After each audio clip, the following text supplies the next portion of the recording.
Hey guys, Roger D. Star here, and uh, I'm here to going to be talking about Dragon Quest: Your Story, the movie based on the fifth game in the series. And I am here today with special guest star. Hey, Yeah, I'm name's RoyTeal. I have my own channel, RoyTeal96, and I mostly talk about video games and things of that nature, but today I'm here with Roger to discuss a video game movie. yeah, video game movie. Originally, I actually was planning on doing a full-on review about on another property, but I feel like that project's going on a sideline due to different circumstances. But this one, I decided to join up with Roy Teal. See, that's sorry about that. Roy Teal, and we be You can just talking call me Roy, it's fine. Roy. Okay, all right then. So yeah, with Roy, and we'll be talking about the anime movie, kind of based on a video game that I don't think a lot of people even know exist. Actually, I mean, I haven't played it personally.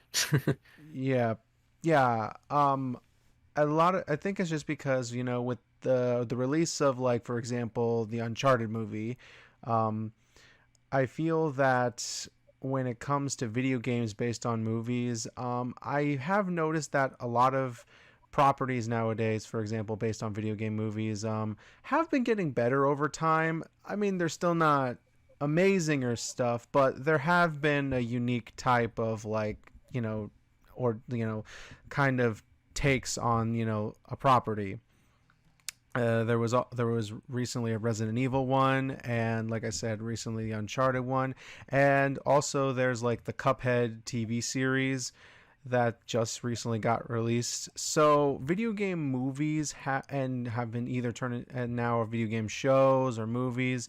Yeah, it seems like a lot of properties are starting to be turned into some form of media. There's even more coming out, like the Sonic 2 movie and everything like that. But today I want to discuss a video game movie that came out actually a couple of years ago that it seems like a lot of people like had under the radar and did no one knew even existed. But to be fair, Yeah, like I didn't even know this movie existed till you suggested it to me.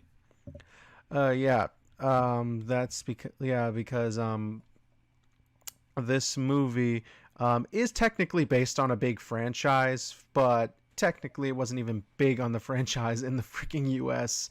In the freaking U.S. But it was known. That franchise, of course, being Dragon Quest. Dragon Quest came around in the 80s, around the 80s, and during the Nintendo NES era. And when it was released in the US, it wasn't technically even called Dragon Quest yet. It was actually called Dragon Warrior. They released a couple of games, for the NES and the Super Nintendo. Though, of course, I don't think the Super Nintendo games did get released here. Though they did release the remasters or the remakes on Super Nintendo. In the US, like I said, Dragon Warrior. And one thing for sure is, like, why was it called Dragon Warrior in the US? Well, apparently there was a board game slash kinds of a Dungeons and Dragon type game that was called Dragon Quest in the US, but I feel like that's a generic kind of board game nowadays. I don't know if it's still well known, but the reason why is Nintendo and Square Enix didn't want to get into copyright issues, so they changed the name for the US release of the game. And it's kind of been staying there since the PlayStation 1 era, and it didn't go back into the name Dragon Quest until the PS2. And yeah, so the movie today is based upon the fifth game in the series.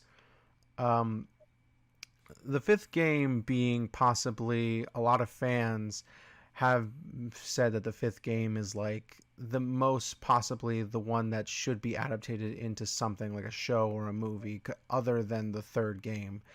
But in a sense, like I said, I do want to point out, and I think as well as Roy.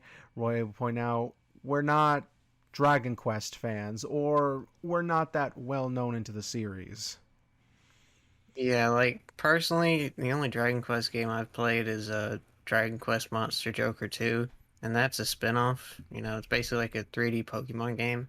About the best I could explain it. So, I I think mean, besides that, and I guess you could consider Chrono Trigger, because that's, I guess, spiritually like a Dragon Quest game, but more so that in art style, probably. that's so yeah, because the art style was the original art style by the game. Surprisingly enough, was done by Akira Toriyama. Obviously, people know who he is, creator of Dragon Ball and other very well-known series like possibly Doctor Slump. But yeah, Akira Toriyama did the art for not only Chrono Trigger but for the Dragon Quest series. He also did a other other one as well, another RPG called Blue Dragon, but I don't think nobody talks about that one at all either. But that's just a whole other thing.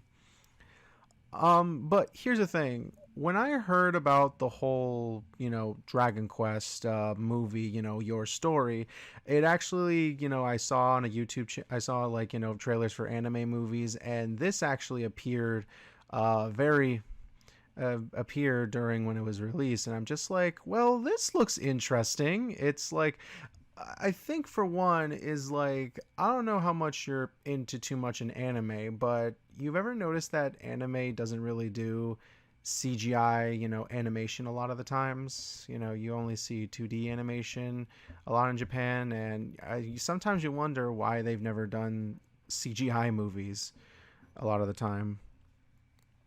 They Yeah, I mean, I guess it's just, I guess you could chalk it up to like a cultural thing because I mean, in America we used to do like, you used to see a lot of like 2D animation, especially in like movies and stuff, but then, recently we've switched to just CGI mainly. Yeah, yeah, pretty much. I mean, it's just everywhere nowadays. But I feel like like in Japan, like you've only seen. I'm glad that we still have 2D movies, but at the same time, it seems even Japan is dabbling a little bit with CGI. Most notably, Earwig. Earwig, which was a movie from Studio Ghibli, the first ever CGI movie from Studio Ghibli. But that's a whole different other story, as well as Lupin the First, the Third. Yeah, that's another CGI movie. Like I said, they're starting to dabble with CGI films, but this one in particular is almost kind of very interesting. Surprisingly, the animation in this movie isn't really that bad though. It's pretty good for what it is, surprisingly, even for theatrical release. However, when it was released in the US, it was released on Netflix and wasn't released in theaters. But knowing how the series is still kind of like it has a fan base in the US, but it's definitely not as well known as, in Japan, the Dragon Quest series. But Yeah, Final Fantasy is more popular over here than Dragon Quest. Final Fantasy, anything by Square Enix, Kingdom Hearts, that kind of stuff, and Yeah. even and surprisingly Ys, it's pronounced YS, but it's yeah Ys. That's starting to get like a fan base as well. But yeah, so let's talk about the story of Dragon Quest or Dragon Quest Five, Dragon Quest Your Story, Dragon Quest Five. Okay, so the story is kind of very, in a sense, typical, but at the same time very interesting.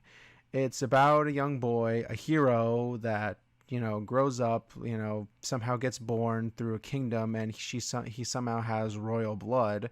But then of course, while growing up with his father, an evil villain, attacks the town and something, and tries to attack the world, and then eventually tries to and then kidnaps the eventual king as well as our main hero as kids. But then the warrior, his father, tries to save them, but then gets killed off and everything like that. And then years later, he grows up, being he grows up, and he just tries to escape the dungeon from the whole place with his friend, who happens to be who eventually, of course, becomes the king in the story and stuff. Sorry if I don't remember names. Like I said, the names are very difficult because, well, to be fair, it is typical RPG-ness. Kind of, the basic story about like the main character being like this, chosen one hero, but at the same time, it's not. At the same time, it's not. And so Yeah, he, there's a lot of characters that get introduced throughout this film. oh yeah, it does. Then of course they escape and they go back to the kingdom and they go back to their regular lives. And so the main hero is basically wanting to fulfill his father's legacy into finding his mother, as well as becoming this great warrior or hero. And of course he meets a couple of friends along the way and even some old friends, and he just goes on this great adventure. And kind of like a lot of things happen in this movie that honestly it's almost hard to put into words, because at the same time it's not messy, but it's just like it's so much to talk about that I don't want to spoil anything, because I do want people to see this movie. Yeah, I mean the movie is like 2 hours or so, but like it seems like a lot happens in that 2 hours. The pacing's a little bit quick, but not like jarringly quick. It's just, it just doesn't skip around. It just gets right into it, basically. Yeah, I don't know. I feel the pacing in the movie is like very good. it's Yeah. it's not as bad as, like, other films that, like, kind of like, for example, go too fast and like what they're doing. Some films do have like issues with pacing in some regards, but I feel like the pacing here, it goes from very good, but then sometimes things go very fast. However, to be fair, it is doing a 2-hour movie based on a game that's almost like, I think, 10 hours. So they kind of had to cut a lot of the things. For example, the movie opens up with kind of it basically opens up like the game. It's literally a Super Nintendo opening. It's like a 16-bit opening, like, of the game, because they're just skimming over a lot of the fat, like the filler that was in the original game, and just trying to get to the main point of it. Uh, Yeah, I thought the intro was very interesting. yeah, They just opened up with the video game. I haven't seen something like that since Wreck-It Ralph, but like I said, it's just like they just opened up with a game and they didn't bother animating it, which, like I said, I don't find that bad. But other than that, it is It, like, it makes a little more sense when you watch the movie. Like that's all I'll say. yeah, yeah, pretty much. So yeah, going back to like the animation of the movie, one thing that I've obviously people will not, um, one thing that people won't like get the first time is that the anime for like the first time, but like the designs of the characters the designs of the characters in the movie are definitely not the designs of the game. Akira Toriyama didn't return to like do like designs or animation for this movies. The animation kind of like is its own thing. It's like it's its very own thing. It's just like the characters do look slightly different than they do in the game, but I think that doesn't matter because they still represent the characters that are in the story. And like I said, it's very well done, I have to say. um One thing I really do like about the movie is like the world of, Dragon Quest is like, at the same time very basic, but I feel that the world in this movie is very good. You know how, like, for example, have you ever seen like the Owl House, the Owl House movie? Oh no, I'm sorry, the Owl House show. No, but I think I'm kind of familiar with it. I definitely heard of it. Okay, so the Owl House is like a Disney Channel show that's basically an isekai. Yeah. It basically a Disney Channel show. It's like basically an isekai, just like, for example, Amphibia. But I do find that a much superior show. But getting to my point, like, for example, with this, for example, the Owl House, while having the most basic bare minimum story, I feel like the world, for example, is very fantasy like, but the world in that series just feels like every generic fantasy kind of wizardy world that you've seen so many times. I'm not even kidding. It kind of like, I feel like when I watch that, I'm like in an animated version of Harry Potter. There's nothing unique about it. There's like barely anything different. It also has a mixture of never ending story a little bit too. And like I said, it's not that it's bad. It's like it just feels just like those types of world. It doesn't feel like its own thing. With this movie, Dragon Quest, your story, it's taking elements from obviously the games, but at the same time, they somehow managed to make it its own type of themes and own type of worlds. The world in this does kind of feel like almost those kind of isekai fantasy worlds, but it also has this unique take on it. For example, when you see like the dungeon thing, it almost kind of looks like the caves from like How to Train Your Dragon, and they're very well made. They're like very well made. Like the way like the whole dungeon is on this flying rock with dragons crawling all over the place, monsters walking around and stuff like that. It's not just a world full of humans, it's a world full of monsters and elves and like all these mythical creatures all living in one town or like this one world that's going. And if some different worlds, it's not just one kind of species or anything like that, one type of anything. It's these different types. Either these are creatures who can speak and talk and walk around with everyone else, buy food and everything, while other creatures just basically are kind of like animals and they just have to beat them. Like I said, I feel like the world in this movie is just so really well done. Yeah, it's very expansive and it's fairly detailed, I'd say. Um, there's a lot of different terrains like showcased throughout the movie. You got like snowy terrain, you got like grassy sort of rocky hillside. Um, and of course you have like the sort of like dark infested areas. It's very it's very interesting world.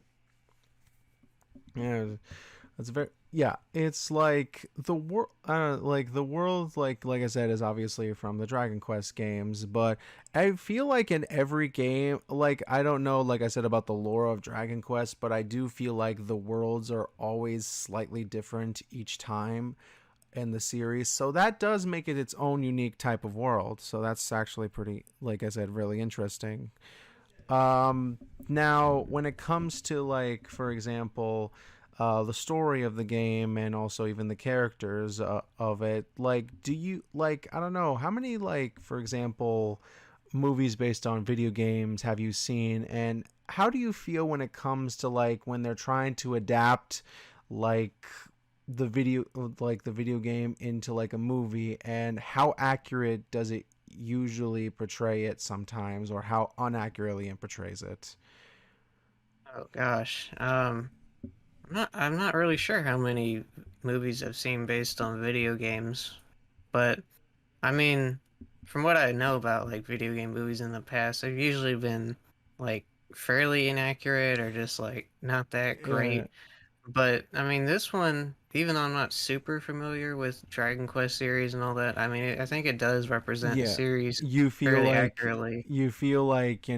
it's actually trying to look and feel like the Dragon Quest games, and like Yeah, I mean, it definitely at times it does feel like a video game in movie form because you see scenes of like the main hero going through dungeons fighting monsters and it very much gives off the vibes of like, fighting monsters and grinding that in a Dragon Quest game.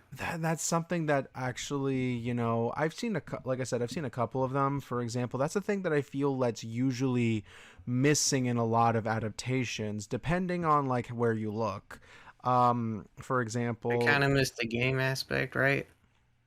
yeah, pretty much like pure, obviously pure example, like for example, Doom or Resident Evil and kind of stuff.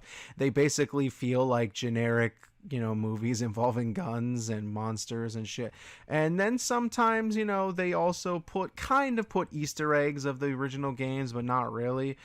For example, a lot of fighting game movies, for example, like Street Fighter or Mortal Kombat, sometimes they feel like, the games because it involves the martial arts and stuff, but it never goes into the point like, hey, this happened in this storyline or that kind of thing. Like, it doesn't do any of that kind of stuff. It just does the bare minimum because, like I said, it's based on fighting games. The closest I can remember where it's somewhat accurate to the original source material is, for example, the Tekken movie.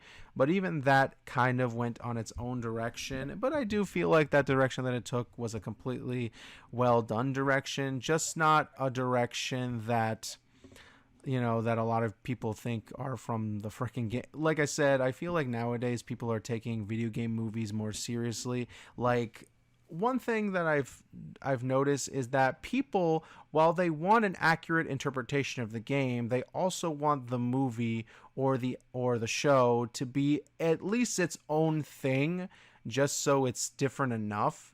Like, for example, shows like Sonic Boom or like, the Castlevania anime series or the Cuphead show. Like, they feel like they're games, but they also try to do its own thing, try to add something to the whole aspect just so it feels different. And a lot of room for like maybe people who aren't familiar with the games or like, new fans of the series like get into it Yeah, I mean, basically. yeah. So like you can like make your. I feel like you can make your own like show based on a game, but at the same time, sure, you can be as accurate as much as you can, but try to add something different that, but keep the. I feel like it's more keep the spirit of the original source material while also doing something different. And I feel like that's kind of lacking. That was lacking like before, like a long time ago when video game movies are made. Nowadays, video game movies or shows are like taken more seriously. Yeah, back then, video game movies and shows definitely seemed more like cash grabs than like actual like passion projects, you know? Yeah, but at the same time, it's not like that today. I mean, Yeah, for it's one, definitely improved or take it more seriously. true, but at the same time, they're still trying to make money. For example, Uncharted, it's currently I like mean, yeah. Uncharted's like very successful, and of course, we have the upcoming Super Mario Brothers movie. That's like, I am so scared. I'm so Come scared for. on, man. It's got Chris Pratt as Mario. What more do you need? Oh my god. It's not just that, but it's just like it's done by, for example, it's done by Illumination. Illumination is a freaking studio that I cannot stand. I cannot stand like, Illumination. Like, I'm not saying their movies are all bad. It's just like they basically play the safe game. They don't try to do anything unique. They try to be as generic as possible and play it safe. They don't take any risks. They don't try to make something like challenging. They just, entertain audiences and entertain, their demographic. And that's fine and all, but I don't know if Mario is an example of, trying to just, the being the type of, oh, it's a Mario movie, but we're going to be possibly adding pop songs to it and just adding these celebrities and stuff, when a lot of people Oh were man. I don't know. I just feel like there's going to be a lot of bad jokes in that movie. But like I said, there isn't a trailer. There isn't anything yet, so I can't judge right now. But I don't know. I don't have the best hope right now for that film. But yeah, so continuing back to the Dragon Quest movie. One thing I really do when it comes to going back to the Dragon Quest movie, I do feel that this film, definitely is possibly one of the most unique type of video game movies. It does follow the story of the game, however, there is a twist that makes this movie kind of stand out more than it needs to be. I'm surprised it actually had the had the balls to do something that crazy And Yeah, I was surprised that they chose to go with that ending. Like, it was definitely a bit of a mind fuck. Like, I yeah, mean, honestly, I think the movie would have been fine if it didn't choose to go that way, but I mean, it definitely made it more interesting that they decided to I go that feel that the angle, you know? people that made this movie, you kind of understand they're making it particularly for Dragon Quest fans, people who have been following the series for years. But at the same time, it also kind of not only touches Dragon Quest fans, but it kind of touches people in general. And I think we should try to explain the ending of the movie, at least the ending of the, at least the ending. So anyone who wants to see the movie, honestly, I think it's really worth watching, but there's spoilers ahead. So anyone who's already seen the Dragon Quest Your Story movie or haven't, go watch it on Netflix. It's available there. See it, and then come back here to watch our final thoughts on it. But for now, we're gonna go full on spoiler. Yeah, we're spoiling the whole thing. So you better leave now Yeah. or forever be spoiled. Yeah. So, yep, let's begin. So the movie continues on after, yeah, he tries to be trained to be a warrior. And then what happens is that he meets up with his old childhood friend from basically the 16-bit opening, if you missed it. That kind of went by really quick, so we never got to really go her. But of course, she does have a very good personality. She's very cocky. She's like, she loves danger and stuff. She basically drags him to fight off the giant monster, and eventually he tries to, and of course he has this special sword which only these type of warriors are supposed to have these swords, and can activate the swords. However, when he tries to take out the sword to fight the monster, it doesn't work, and then he just runs away. But eventually he does find a way to defeat the monster. And then, of course, if he had defeated the monster, he would be granted. The king would grant him an opportunity to not only be part of royalty, but also to marry his daughter. Which, we don't know the princess, but supposedly he met him a long time. Met her a long time ago. So I guess that he's kind of in love with her, that kind of thing. And so it keeps going, and then for some odd reason his friend is kind of upset that he proposed to the princess. We don't know why at first, but then of course then there's this witch that comes in.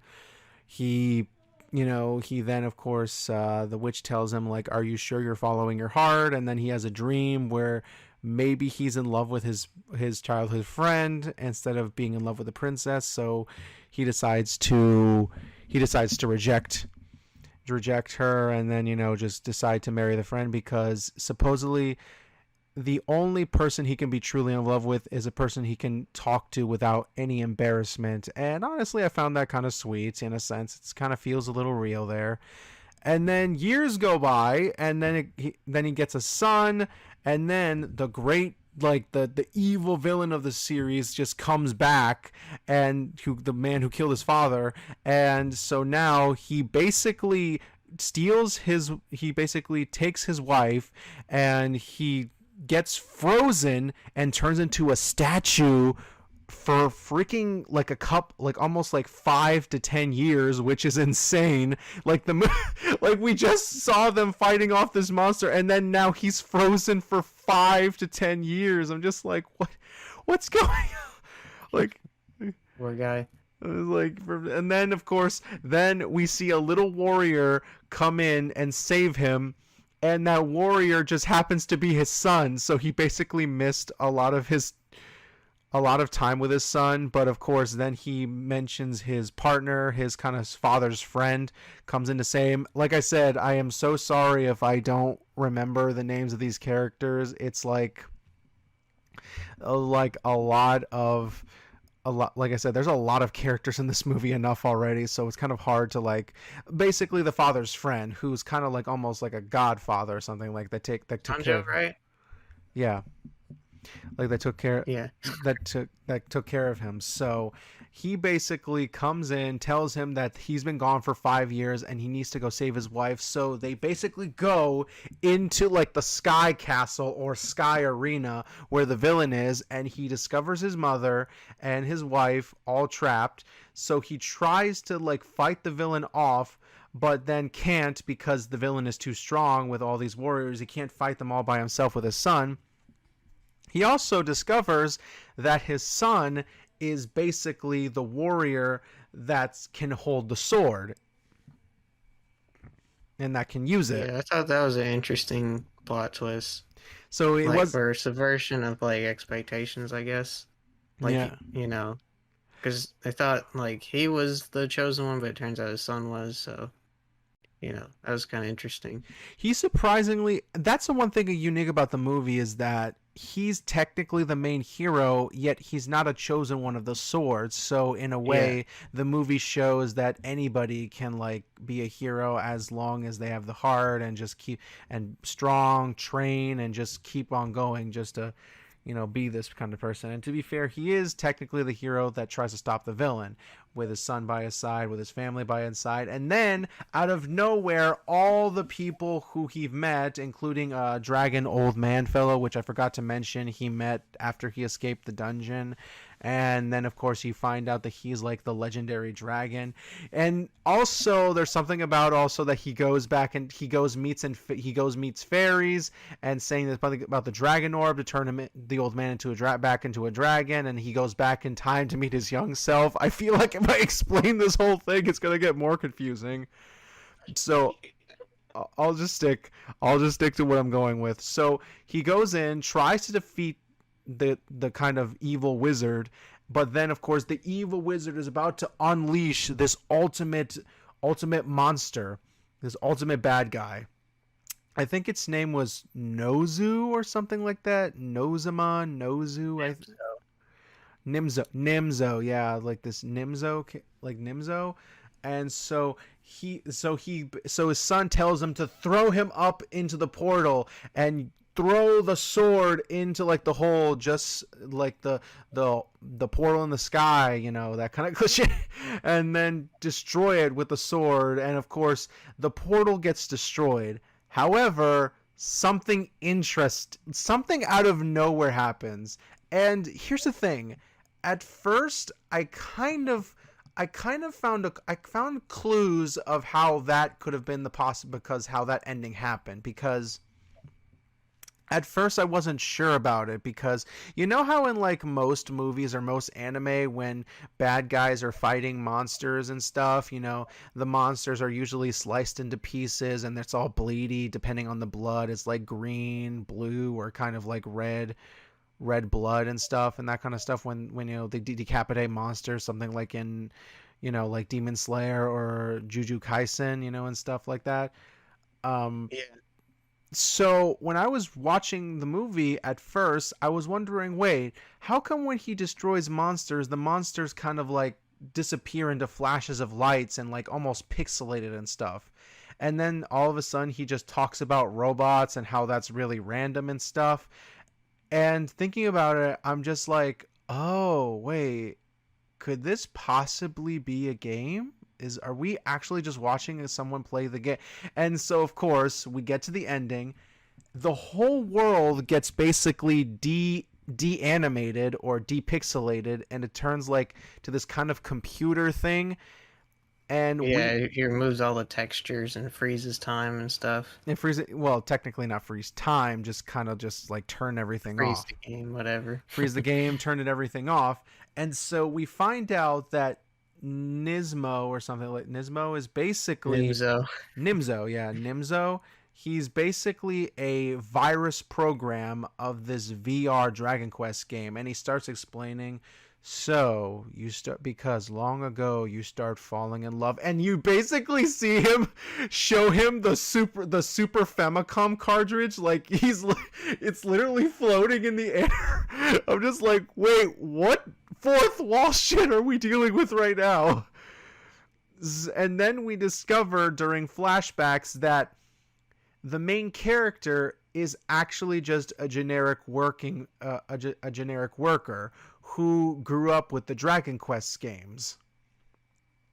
Who grew up with the Dragon Quest games, and he decided in this anime convention to try out this Dragon Quest VR simulator, which basically puts you into the role of the hero. And so he tries out this simulator, though of course then one thing, interestingly enough, the guy who invented it says like, okay, so you're going to be careful, your memory will be erased for about after you during the game, but you will regain it back once the game starts to finish. And I'm just like, well, okay, that's a little bit reassuring. That's a little bit. Yeah, hopefully it doesn't have any long-term consequences. Yeah, like, that's a little bit reassuring right there. So you see, and we kind of like, also he kind of puts out like, hey, I always go for the princess in most of the games. How about I try to go for my best, like, my childhood friend this time? So he basically programmed, in a sense, decide to choose the childhood friend. It's not that he chose it himself; it's that he chose his character to choose it, and the design of the character and who he wanted. Like, we find out that he just basically, he's not even the hero of the game. He's just a player, in a sense, and that kind of also understands why the movie's called Your Story, because of the fact that this is like a story of a random person. It's your story. It's a story that you are providing. You are making the choices and stuff, but it's also Dragon Quest, so it's kind of a unique twist to it. What I find also, I kind of found it very funny, like the factor that when he talks about like, so nothing I was doing was real and stuff, like, you think you're a hero, but now I will bring you back to the real world. Oh yeah. And then he tries to ask, well, wait, why did you created this virus? What was the meaning of this? So he basically explains that one of the co-workers of this VR invented this, basically didn't like the concept of the idea of this kind of you being part of the Dragon Quest world and having this person just be the hero and stuff. They felt it was so stupid and didn't like the director at all. So he created this virus to basically prevent people just from being in fantasy and just not living the real world. And even programming the last lines, grow up, loser. It's like, wow. Yeah, I thought that was pretty funny. Like, but then of course the director comes in, he saves him, and we kind of get this very heartwarming message of like, now, in a sense, while also kind of personally talking about this, when it comes to like, reality, eventually I understand that when people play like, you ever feel like when you're playing video games or watching a movie, you feel like you're in that world, you feel sucked into the story and characters and stuff, but at the same time, you definitely feel like an active participant in it. yeah, but at the same time, you're kind of like, you have to get back to your reality. You kind of have to go to work. You have to just do very normal. The game ends. Yeah, like you have to do normal boring things, but it's not like it's boring at all. You still have like the beauty of nature. You like walking in the park, being with people you love. There's nothing wrong with that. It's just that sometimes you feel like you need to escape the depressing part of your life, and in a sense, like working so hard, you had a long day at work and you're just wanting to just relax, sit down, sleep, have some, I don't know, have like a coffee or something like that. But at the same time, what do usually people do after such a long day from school and work? You either watch a movie, hang out with someone, or of course play video games. And I feel this movie represents that in a sense. Like, this movie is telling you, in the real world, we can't be a hero. We can't be, these fantasy characters. We can't hang out with these characters that we are from the games. And in a sense, he's kind of like doing this emotional speech saying, it might not be real to other people and they might just be characters or programs, but they feel real to you in a sense. They feel real to him in a sense of, while there are families that he loves and there are people that he cares about, these are also his family because they grew up with him. kind of the sense of like movies you kind of grew up with, and movies that become better or shows that become better. They still stick by your side. Sure, sometimes you'll eventually grow out of them, but they'll still be in your memories.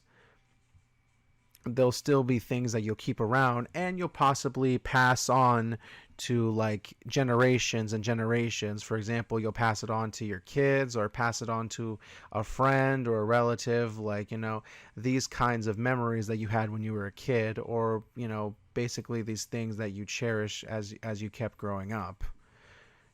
It's that kind of deep meaning that the movie decided to do, that surprisingly I'm shocked they decided to do for a movie that's based on a goddamn video RPG video game series. But it pretty much shows how much passion the people who worked on this movie had for this project. And I'm kind And of, probably series as a whole, maybe. yeah. Well, like I said, not too much but yeah, basically watching this movie kind of got me interested into the Dragon Quest games. I'm actually playing the very first Dragon Quest on the Nintendo Switch, and How's that going? it's good for what it was. Like I said, it's definitely not a long game. It's supposedly 5 to 7 hours, so it's not going to be a long trip. And that's a rare time for RPGs nowadays. But like I said, this was the first NES game. It's basically kind of a remake of the game, except with more modern aesthetics, more modern graphics, and supposedly you can level up much more faster than you could originally. But it's still kind of a slog. It's still kind of like very grind heavy, just like most RPGs are. Like you kind of, Yeah. yeah, you have to level. I'm not even kidding. It takes like almost 300 hit points just to fight them. 300 hit points just to level up any kind of thing. Like I'm currently right now on level like I think 17 or something like that, level 14, 13 or 10 or something like that. And I'm still not tough enough to like I have to get to like level 20 just to like face off against the monster, to face off against like the monster and like the final boss and stuff. But people say you can get up to level 30, but they also say if you get up more than like 20, you're basically just going to go in, it's just going to basically be too easy for you. And I want it to be challenging, but I also don't want it to be too hard either, so I'm kind of going a little bit more above the level 20. But good gosh, is it going to take freaking long just to do that? So it's knowing you are yourself a gamer, has this movie gotten you interested into the Dragon Quest series, or bothered to playing any one of them? Yeah, I mean, at least I'd be interested to play the game that it's based on. Uh, But yeah, I mean, it's not like I've never like exactly always been interested in Dragon Quest, but I mean, yeah, I'm definitely a little bit more interested in like actually diving into the series, you have especially kind if of like the games aren't super duper long, I guess. Yeah, I mean, definitely the final game. A lot of people say that you should play the newest game in the series. I think that's Dragon 11? 11. Yeah, I think it's Dragon Quest 11 and stuff. A lot of people say you should because it's technically a prequel to the very first game, surprisingly. Wow, the 11th game in the series is a prequel to the whole series. Yeah, to the very I mean, to be fair, Skyward Sword is like a prequel to Ocarina of Time, which was kind of like the before time of the NES game. So yeah, Yeah, that's true. that pretty much makes sense. It's like the very beginning. So yeah. It's like, so yeah, this game is supposedly, yeah, as a prequel to like, but I heard that game is like over 20 to 30 like 20 to 25 hours, so I don't think that would be good. I don't think, if you don't want to spend too much time on it. But a lot of the games do get a lot of hours and hours in, except for the earlier games. And 5 seems to be like a good one too, though it depends on which version you're going to play. If you're going to play any version, you either would go with the Super Nintendo or the DS version, but good luck getting it on DS because that shit is expensive. Like, I went on eBay and I saw the prices for that, and I'm just like, damn. Like Yeah, that, probably expensive like Chrono Trigger on DS. it's Like like probably all those Square like it's like Dragon 50 Quest to it's style. 50 to $90 for the entire box and cartridge. I'm just like, gosh damn. Yeesh. I'm just like, I might as well just get the freaking emulator just to play the Super Nintendo game or something like that. Or maybe now there's like an emulator for the DS and stuff, and play it that like that way. It's like a much more better experience than like. I mean, there's also the mobile phone version, which is on both Android and iPhone. I don't know if you're I don't know. Depending on how you feel, I don't know if you're comfortable in playing a game on a freaking iPhone or Android. Like, Yeah, I don't know. Like yeah, I'd rather just emulate it. they even have the gosh damn PS2 game on Android, which I find crazy. It's like I Yeah. yeah, like a lot of games nowadays are like on smartphones. It's crazy, but at the same time, I guess that's the experience. All right, so I think we should get to our final thoughts. Yeah, so in my opinion, if you honestly, this to me, this movie is a great introduction to the Dragon Quest series. This movie, if you want to like get into the series, this movie is kind of like a good way to like get into like the Dragon Quest games. It gets you interested at least. Or you can just watch a YouTube video on any kind of video game in the series. But definitely, 5 or 6. I heard Dragon Quest 4 is also a really good start too. But yeah, this got me into the series, but at the same time, I've seen a few YouTube videos about it. And like I said, I'm very interested to see where the series goes, and hopefully more great things happen with it, though I'm not too much of an RPG fan myself. But yeah, this movie, yeah, it's pretty good for what it is. I definitely recommend it on Netflix. And so, your final thoughts? Yeah, I'd agree. I think it's a pretty good like introductory sort of film to like people who may not be super familiar with Dragon Quest series like myself. Um and it's definitely, you know, I mean, Dragon Quest is definitely on my to-do list of like series to get to, I'd say, especially after seeing this movie. Um yeah, it's a very well animated film. It's it's got some very interesting plot twists, very interesting sort of moral thrown in at the end. Um, yeah, it was a really good time. So I mean, if you're not familiar with Dragon Quest or not, but you like animated movies and like fantasy sort of stuff, I'd definitely give this a watch on Netflix. Yep. All right. So yeah, I think that's about it. Thank you for joining me and talking about this movie, Roy. It's been a pleasure. Yeah, no problem. It was fun. Thanks for recommending this film to me. Yeah. I honestly probably wouldn't have seen it if it weren't for you. So, Okay. So yeah, that this is Roger D. Star signing out, and I'll be seeing you all on anime. see ya. Yep. Bye.